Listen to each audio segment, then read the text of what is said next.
Yo, what's going on, guys? Welcome back to another What If video. Now, in today's What If video, we are going to be doing what if every single live-action Spider-Man villain, along with some of the other characters from the films, were in No Way Home. What if they were all teleported here as well? Stuff like the villains we didn't see from those films, like Rhino, Topher Grace's Venom, both Harry Osborn's, Milo Morbius from Morbius, Carnage, Riot, along with just with those heroes being teleported in there, being Venom, Tom Hardy's Venom, as well as Morbius. What if they were all teleported in there? Plus some additions from the Amazing Spider-Man movies, such as Gwen Stacy from the TASM films, Aunt May from the TASM films, Aunt May from the Raimi trilogy, as well as MJ from the Raimi trilogy as well.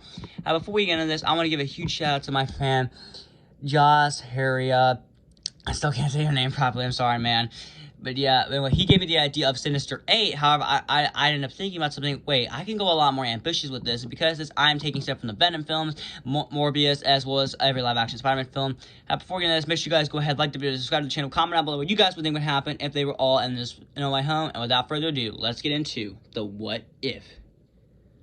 We start our story off similar to how it was in No Way Home. Peter's identity still gets revealed, and it ends up screwing up his life, with him having to go through damage control, him having to move into him and Aunt May having to move into Happy's apartment, and him and MJ, as well as Ned, all getting rejected to MIT, and Peter would still get the idea to go to Doctor Strange. And now Strange would attempt the spell, however, Peter would screw it up just like the original timeline. Thus, Mysterio is now pissed off and would kick him out of the Sanctum Sanctorum.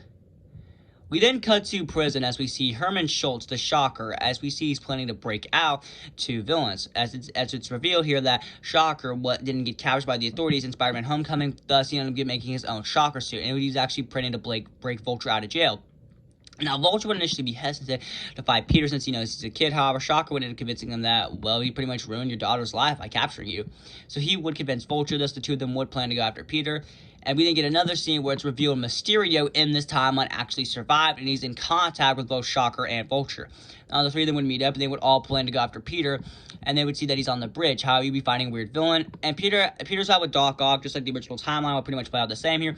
However, during the fight with Doc Ock, though, you would see some familiar faces while it was fighting Doc Ock, though. And we would see some familiar faces watching the fight nearby, though. I'm curious as to see Spider-Man's suit. And after he does manage to apprehend Doc Ock, though, all of a sudden a pumpkin bomb goes off, though. However, this time it's not Willem Dafoe's Goblin, it's Harry Osborn from the Amazing Spider-Man 2. So Tom Holland's Spider-Man is now forced to fight Goblin as well. However, he would also be ambushed by Rhino from the TASM films. So because he now has to fight both Rhino and Goblin at the time, but he would manage to apprehend them. Rhino using a bit of his nanotech like he did with Doc Ock, and he would manage to defeat Goblin. However, this time, as if stuff wasn't already bad enough, Milo from the Morbius films would also show up as well and would begin to fight Spider-Man. However, Spider-Man would eventually apprehend him as well, so this time he ends up apprehending 4 villains.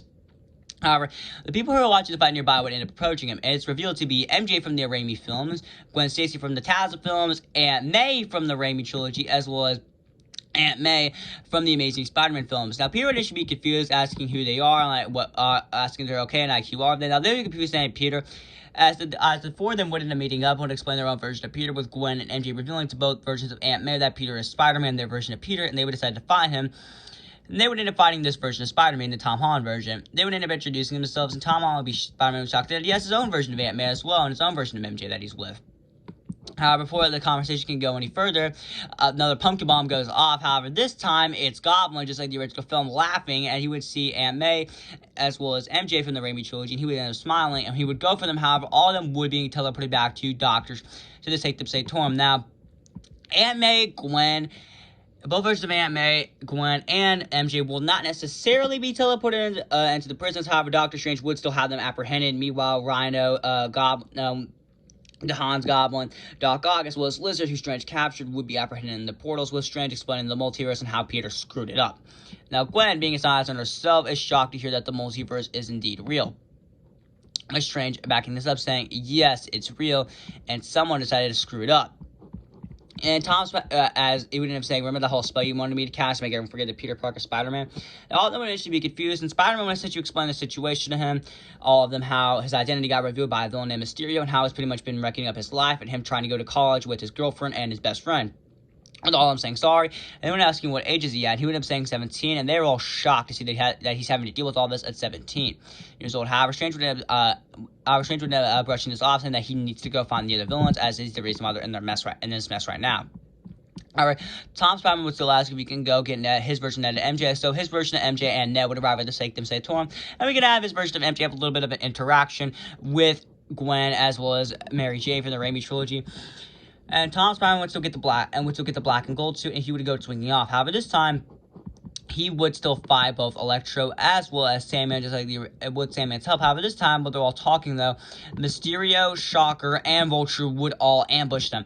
Now, Spider-Man shocked and would be pissed to see Mysterio saying that he fucked up his life. And Mysterio laughing, saying that, well, that's what you get for defeating me. Because this Spider-Man, along with Sandman's help, once again, will defeat them. However, also, as if Subwell's already hard enough, though, a weird black monster would jump at him, and it's revealed to be Topher Grace's Venom. He thus forcing Sandman and Spider-Man to team up once again. He would end up teleporting him, along with Topher Grace's Venom alongside Shocker, Vulture, Mysterio, along with Electro back to the Sanctum Sanctorum. Now, he would also be forced to teleport Sandman as well, being confused. Now, MJ and Ned would be shocked to see Vulture, Shocker, especially Mysterio, considering the fact they thought he was dead. However, Mysterio would simply laugh, saying that he escaped, and that Spider-Man didn't kill him. Now, Tom Spider-Man wouldn't know that they're not multiversal threats. However, he does know he has to hold them hostage. And Doctor Strange, upon seeing this, would initially be confused. However, he would decide, since they're threats, that he'll hold them hostage and that he'll deal with them later. Anyway, Tom Spiderman would still fix the power plant. However, this time when he's heading to Aunt May's, though, he would all of a sudden be ambushed by a weird gray monster, and it's Riot from the Venom films as well. Spider-Man would be forced to fight Riot. However, he must be much more of a challenge than Grace's Venom, but he would still defeat him. However, a pumpkin bomb would go off, and it's revealed to be James Franco's Harry Osborn, as well as he was specifically pulled from Spider-Man 3 before he ended up finding out. He was specifically pulled from Spider-Man 3 right before he was going to help Peter fight Sandman as well as Venom. So the two of them would end up teaming up. However, he would also be confused, similar to Sandman, thus Spider-Man would also be forced to teleport him back along as well. Now, Tom Spider-Man would still go, and he would end up meeting Norman Osborn, and his version of Ant-Man will tell him to bring him back to Doctor Strange. However, this time, when they're all talking, though, people would begin to scream frantically as they would end up seeing that a red monster's coming. And the toughest challenge yet for Tom Spider-Man is Carnage. From Venom, Let There Be Carnage is now here, and he is wrecking feast. Spider-Man would initially try to stop him. However, Carnage would wipe the floor with him. Spider-Man stood no chance against this.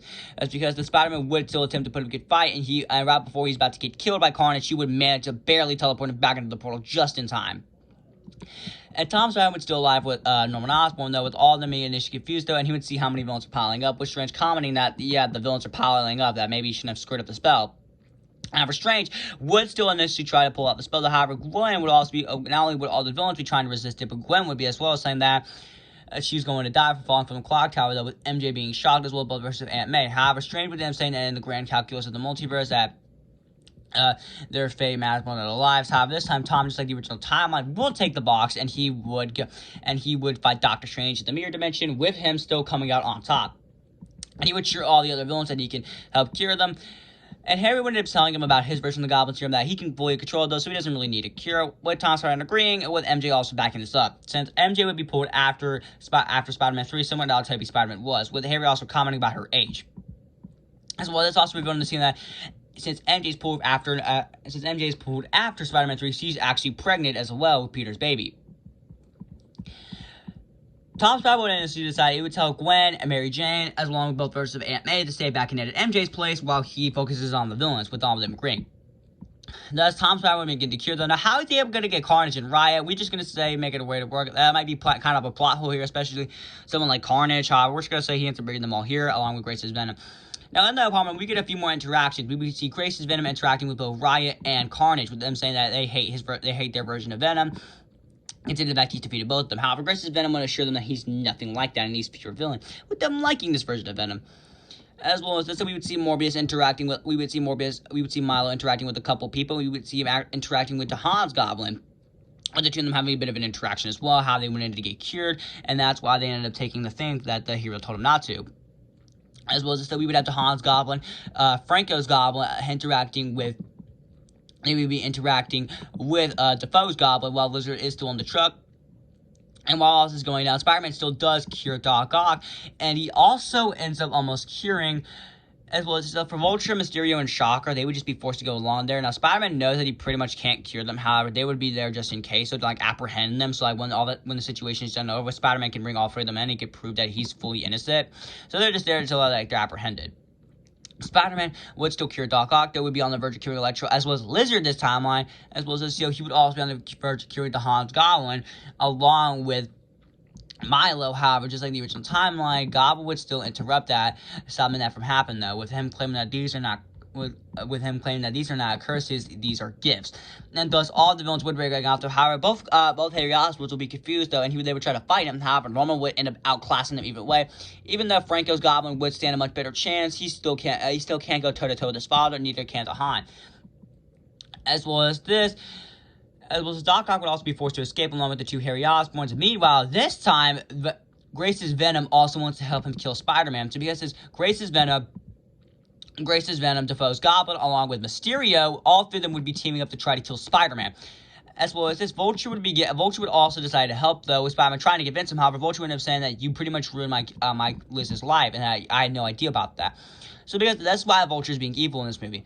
So Spider-Man would get brutally injured, though. However, this time Defoe's Goblin would still indeed kill Tom's version of Aunt May. Defoe's Goblin would still kill Tom's version of Aunt May, with Grace's Venom also helping that in a part, but not really that much, as he would be holding down Tom during this. We come back to Ned's house, where we see the Tasm version of Aunt May, the Raimi version of Aunt May, Tasm Gwen, along with Raimi and MJ, with MCU, Ned and MJ, with all of them discussing what they should do, and they would end up opening the portal. However, this time, this is where the differences begin. Rather than opening it to a Spider-Man, they're actually going to open it to Morbius. Now, they would initially be shocked and terrified of Morbius. However, Morbius would assure them that he's a good guy and that he's not there to hurt them. Which they would end up agreeing. Thus, Morbius would end up explaining how he just arrived there and how he's been trying to find their version of Spider-Man, as he has his own version of Spider-Man there. They would then open the portal, and Andrew's Spider-Man would still come out of the portal next, with him seeing Aunt May, and as upon seeing Gwen, he would end up taking off his mask, tears in his eyes, and both Gwen and Peter would hug and kiss each other, since it's been a long time since Gwen almost died.